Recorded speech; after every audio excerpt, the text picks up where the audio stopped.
5 جگہ قرآن پاک میں ایسی آیتیں آئی جہاں پر اللہ نے اپنی عبادت کے فوراً بعد ماں باپ کا ذکر فرمایا. فوراً بعد کہ تم کو حکم دیا جاتا ہے کہ تم اپنے ماں اور باپ کے ساتھ اچھا سلوک کرو، اچھا برتاؤ کرو. اس پر میں بار بار بولتا بھی رہا ہوں. اور رشتہ داروں کے ساتھ وَبِذِي الْقُرْبَى، رشتہ داروں کے ساتھ حسن سلوک کرو. رشتوں کو نہ توڑو. جس نے رشتے توڑے اللہ قیامت کے دن اسے توڑ کر الگ کر دے گا. اور حضور پاک صلی اللہ تعالی علیہ وسلم نے سخت اس پر وعید فرمائی جو رشتوں کو کاٹتا ہے. بلکہ کوشش یہ کرو کہ جو روٹ چکے انہیں جوڑ لو.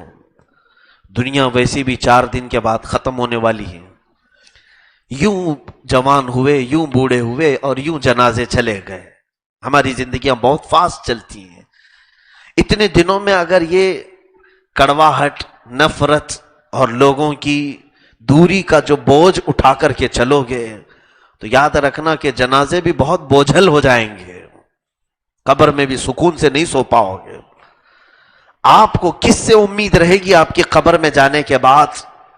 آپ کے رشتہ داروں سے ہی تو امید رہے گی کہ میرے رشتہ دار مجھے کچھ نہ کچھ ایصال ثواب کریں گے، میرے بھائی اور بہن مجھے قرآن کچھ پڑھ کر کے ایصال کریں گے، کچھ وہ صدقہ وہ خیرات کریں گے تو مجھے میری قبر میں ٹھنڈک پہنچے گی. تم یہاں رشتوں کو ہی کاٹ کر کے رکھو گے تو قبر میں کس کے سہارے سو گے؟ یاد رکھنا آج تمہارے پاس مال دولت سب کچھ ہوگا، لیکن یہاں سے جیسے ہی تمہاری آنکھیں بند ہوں گی تمہارے رشتہ داروں کا تمہیں رشتہ داروں کی کثرت سے یاد آئے گی. حتیٰ کہ میرے آقا صلی اللہ علیہ وسلم نے میت کے احکام میں یہ تک فرمایا ہے کہ جب تم اپنے کسی عزیز کو دفن کر چکو ہو، کسی عزیز کا تمہارے انتقال ہو گیا، اسے دفن کر چکو، تو بعض فقہاء کرام نے یہ لکھا ہے کہ اتنی دیر تک اس کے رشتہ دار اس کی قبر کے پاس بیٹھے رہیں، چاہے وہ میت کے بیٹے ہوں، میت کے بھائی ہوں یا میت کے چاچا یا جو بھی رشتہ دار ہیں، اتنی دیر تک اس کی قبر کے آس پاس بیٹھے رہو جتنی دیر میں ایک اونٹ ذبح کر کے اس کے گوشت تقسیم کرنے میں وقت لگتا ہے. میرے اندازے کے مطابق 1-2 گھنٹہ تو لگنا چاہیے. 1 گھنٹے کے اندر اگر کوئی ماہر قصاب ہوگا تو اونٹ کو ذبح کر کے اس کے ٹکڑے کر چکا ہوگا، بہت ماہر قصاب ہوگا. تو پھر بھی ایک احتیاطی وقت کے اعتبار سے میں بتاتا ہوں کہ 1-1.5 گھنٹہ یا 2 گھنٹے یہ اتنا وقت ہے جس میں ایک اونٹ ذبح ہو کر کے گوشت تقسیم ہو سکتا ہے. اور یہ فرمایا گیا اتنی دیر تک تم اپنے قبر والوں کو جو ابھی ابھی تازی دفن ہوئی ہیں ان کے پاس بیٹھو. کیوں بیٹھا جائے؟ فرمایا کہ اس لیے کہ قبر میں جانے کے بعد اسے شدت سے اپنے رشتہ داروں کی یاد آتی ہے، وہ آس پاس بار بار دیکھتا ہے اور تمہارے موجود ہونے سے اس کی گھبراہٹ کم ہوتی ہے، اس کی گھبراہٹ میں کمی آتی ہے، اسے انسیت حاصل ہوتی ہے کہ میرے بھائی بیٹھے ہوئے ہیں، میرا بیٹا بیٹھا ہوا ہے. حتیٰ کہ خود رسول کریم صلی اللہ تعالی علیہ وسلم اپنی صاحبزادی سیدہ زینب رضی اللہ تعالیٰ عنہا، حضور کی بڑی بیٹی، حضور کے سامنے انتقال کر گئی تھی.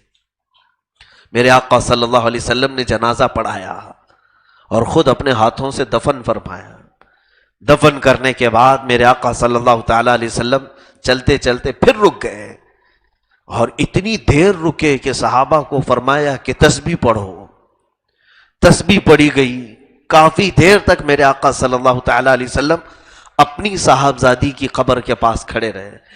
عزیزو وہ خود مختار کائنات ہیں، ان کی بیٹی کے مقامات کیا ہیں دنیا میں کون پہنچ سکتا ہے؟ لیکن رسول کریم صلی اللہ تعالیٰ علیہ وسلم کی آنکھیں بھر آئیں. صحابہ سے نے پوچھا تو میرے آقا صلی اللہ علیہ وسلم فرمانے لگے کہ جب ہم چلنے لگے تو زینب کو قبر کی دیواریں قریب آ گئی تھیں، تنگ آ گئی. زینب کی قبر میں دیواریں تنگ ہونے لگی تو میں نے تسبیح کا ورد زیادہ کیا اور اس سے اس کو سکون ملا. وہ کائنات کے سب سے اعظم اور اعلیٰ باپ ہیں، اور وہ بیٹی بھی سب سے اعلیٰ بیٹیوں میں سے ہے۔ میرے عزیزو، آج رشتہ داروں کی اہمیت کو لوگ کیوں نہیں سمجھتے ہیں؟ یہاں کاٹ دینے کو بہت ہم آسان سمجھتے ہیں۔ کیوں کاٹا جاتا ہے جانتے ہیں آج رشتوں کو؟ تاکہ یہ حق نہ مانگ لے ہماری پراپرٹی میں، ہماری جائیداد میں حصے دار نہ بن جائیں۔ جلدی سے سب کا الگ الگ کر کے دور کر لو، اور پھر بچوں کو بھی یہ سکھا دیتے تیرے چاچا سے تیرا کوئی تعلق نہیں، تیری پھوپھیاں بڑی جلاد ہیں ان کے گھر پر جانا نہیں، تیری خالائیں بد نظر رکھتی ہیں تجھے ان سے ملنا نہیں۔ تم خود زہر گھول رہے ہو اپنے بچوں کے دلوں میں، اور پورے رشتوں کی کڑواہٹ اپنے بچوں کے دلوں میں ڈالتے ہو۔ یاد رکھنا، ایک گناہ تم نے کیا تھا رشتوں کو کاٹنے کا، دوسرا گناہ بچوں کو دور رکھنے کا، یہ ڈبل گناہ کے شکار ہیں وہ لوگ۔ اور یاد رکھو، دنیا اتنی مطلب پرست ہے، اتنی خود غرض ہے، اتنی سیلفش ہے کہ جن کو تم چند دنوں کا دوست بناتے ہو، یہ دوست کسی نہ کسی وجہ سے تمہارے دوست بنے۔ یا تو تمہارے پاس آج منصب تھا اس لیے دوست بنے، یا تمہارے پاس آج مال تھا اس لیے دوست بنے۔ فالتو لوگوں کا کون دوست بنتا ہے؟ جس کے پاس کچھ ہے ہی نہیں اس کے دوست بھی کم ہوتے ہیں۔ لوگ کہتے ہیں اس کے پاس کیا ہے، کیوں ٹائم پاس کریں اس کے ساتھ؟ جس کے پاس کچھ ہے اس سے دوستی ہوتی ہے، اور وہ جب سب چیزیں نکل جاتی ہیں تو دوست بھی ختم ہو گئے۔ لیکن جو رشتے ہیں وہ پیدائشی بنے ہوئے ہیں، وہ اللہ نے بنا کر کے بھیجا ہے۔ دوست تو تم نے بنائے تھے نا دنیا میں آ کر، لیکن رشتے تمہارے بنائے ہوئے نہیں، یہ اللہ کے بنائے ہوئے ہیں۔ تمہاری ماں کون ہونا چاہیے یہ اللہ نے فیصلہ کیا ہے، تمہارا بھائی کون ہونا چاہیے اللہ نے فیصلہ کیا ہے۔ تم کسی کرائے کا بھائی نہیں لائے، تم پسند کر کے کسی کو بھائی نہیں بنائے ہو، تم پسند کر کے بہنیں نہیں بنائے ہو، یہ خدا کے فیصلے سے تمہارے بھائی بھی بنے ہیں، بہنیں بھی بنی ہیں۔ تو خدا کا انتخاب ہے رشتہ، یہ تمام رشتہ داری۔ کیا خالائیں تمہارے چوائس پر بنی ہیں؟ چاچا تمہاری پسند سے بنے ہیں؟ نہیں، یہ اللہ کے فیصلے سے اس نے خود فیصلہ فرما دیا کہ تیرا چاچا کون ہونا چاہیے، تیری خالہ کون ہونی چاہیے، اس نے پہلے ہی فیصلہ کر لیا۔ تو تم رب تبارک و تعالیٰ کے فیصلوں کو کیوں ٹھکرا کر کے ان کے رشتوں کو دور کرتے ہو؟ ہاں میں جانتا ہوں کہ کچھ کڑواہٹیں جو آتی ہیں وہ دنیا داری کی وجہ سے آتے ہیں، فقط مال، فقط جائیداد، یہی تمام چیزیں۔ اور اگر کوئی دوسری وجہ رہ جاتی ہے تو پھر وہ بچوں کے معاملات کو لے کر آ جاتی ہے۔ اس کے بچے نے اس کے بچے کو چھیڑا، اس کے بچے نے اس کے بچے کو چھیڑا، یہاں پر ایسے حالات ہم نے دیکھے ہیں۔ اور یہ اگر مسئلہ ہے کسی کے گھر کا کہ بچوں کی وجہ سے تم اپنے رشتوں کو توڑے ہو، تو تم زمانے جہالت میں گزار رہے ہو زندگی، جو مدینے میں میرے آقا صلی اللہ علیہ وسلم کے آنے سے پہلے کے حالات تھے۔ مدینے میں دو قبیلے تھے، اوس اور خزرج۔ اوس اور خزرج، ان دونوں کے درمیان جنگ چل رہی تھی 120 سال سے، 120 سال سے جنگ چل رہی تھی۔ اور وجہ کیا تھی؟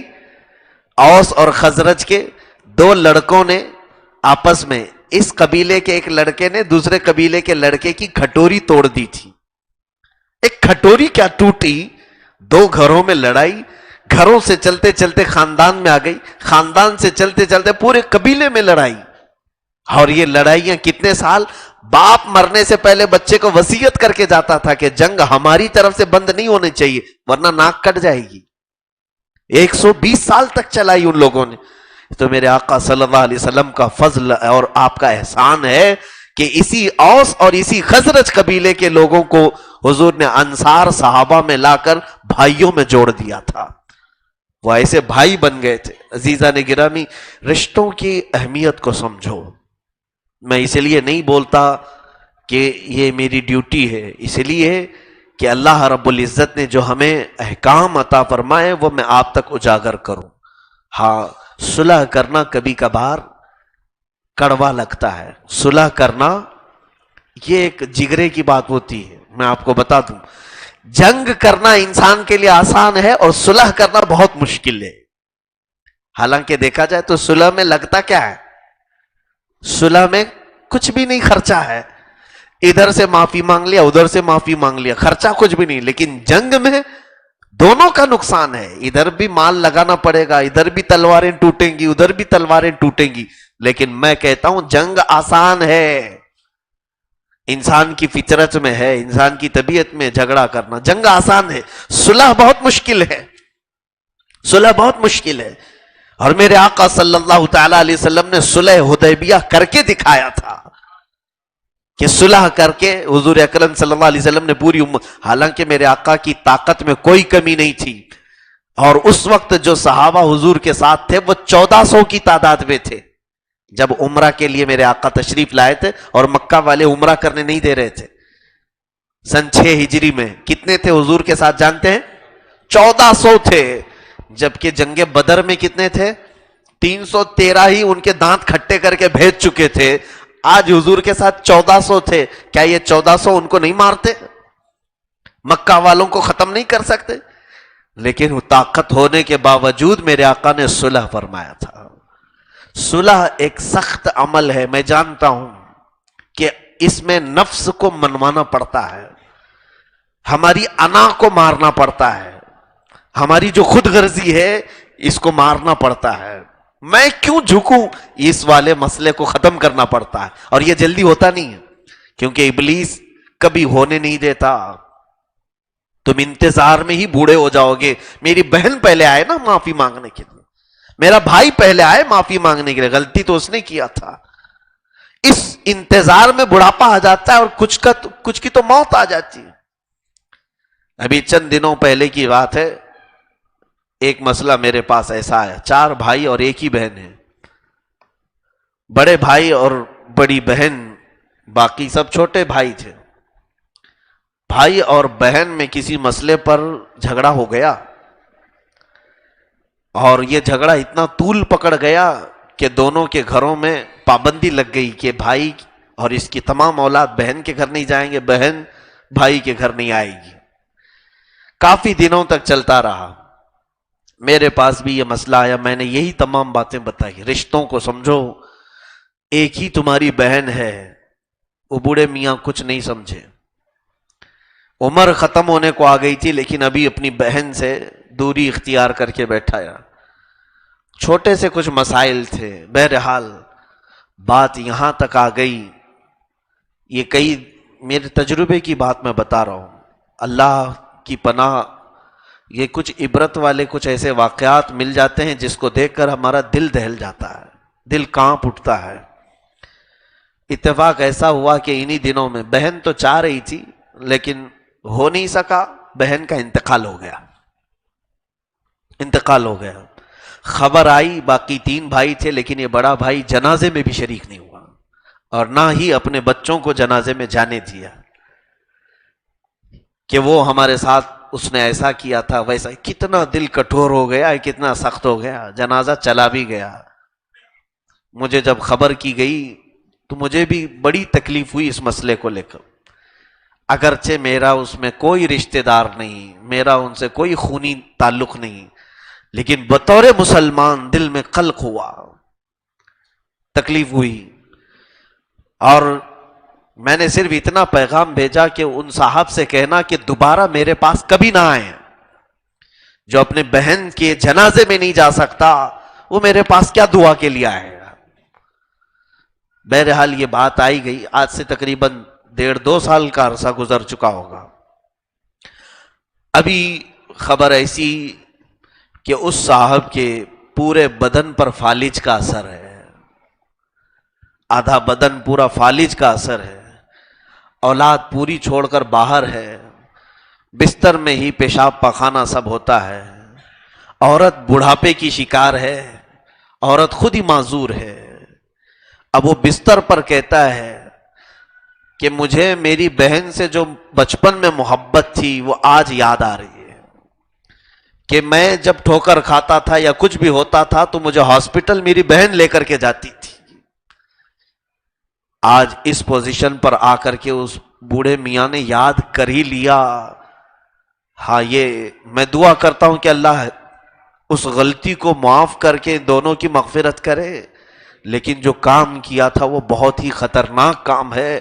میرے رب کو ناپسند ہے یہ کام تم نے جنازے میں بھی شرکت نہیں کی. لوگ رسمن غیروں کے جنازے میں چلے جاتے ہیں, اپنی بہن کا جنازہ تم نہیں دیکھ سکے.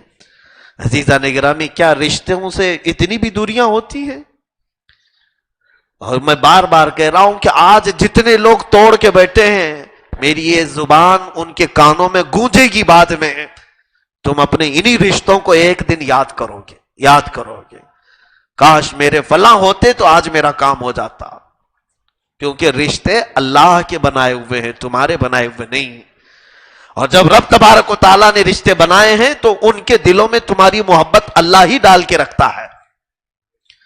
ایک بھائی اپنے بھائی کے لیے جو قربانیاں دے سکتا ہے کسی بھی وقت میں, یہ مت سمجھنا کہ وہ تمہاری اچھائیاں دیکھ کر کے قربانی دے رہا ہے, اس لیے قربانی دے گا کہ اللہ اس کے دل میں قربانی دینے کا جذبہ ڈالتا ہے. تو یہ رشتوں کی اہمیت کو سمجھیں, نہ توڑیں.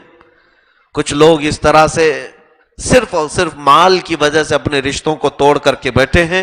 ان کی قبروں میں انہیں یاد آئے گی یہ تمام چیزیں. جب وہ تنہائی محسوس کریں گے, ان کے رشتہ دار تو نہیں ہوں گے, سب کاٹ کر کے جا چکے ہوں گے.